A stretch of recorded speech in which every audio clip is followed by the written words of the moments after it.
ಬೆಂಗಳೂರಿನ ಕೆಂಪೇಗೌಡ ಅಂತಾರಾಷ್ಟ್ರೀಯ ವಿಮಾನ ನಿಲ್ದಾಣದಲ್ಲಿ ಕಸ್ಟಮ್ಸ್ ಅಧಿಕಾರಿಗಳು ಭರ್ಜರಿ ಕಾರ್ಯಾಚರಣೆಯನ್ನು ನಡೆಸಿದ್ದು ವಿದೇಶದಿಂದ ಅಕ್ರಮವಾಗಿ ಸಾಗಿಸುತ್ತಿದ್ದ ಕೋಟ್ಯಾಂತರ ರೂಪಾಯಿ ಮೌಲ್ಯದ ಗಾಂಜಾವನ್ನು ಜಪ್ತಿ ಮಾಡಿದ್ದಾರೆ.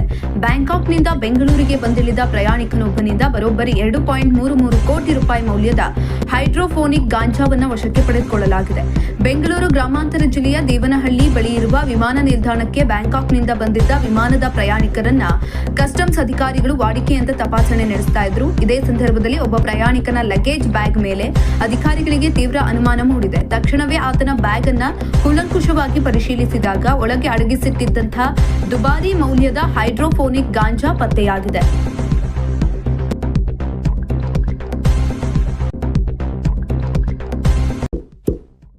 ಇಂತಹ ಇನ್ನಷ್ಟು ವಿಡಿಯೋಗಳಿಗಾಗಿ ಲೈಕ್ ಮಾಡಿ, ಫಾಲೋ ಮಾಡಿ, ಶೇರ್ ಮಾಡಿ.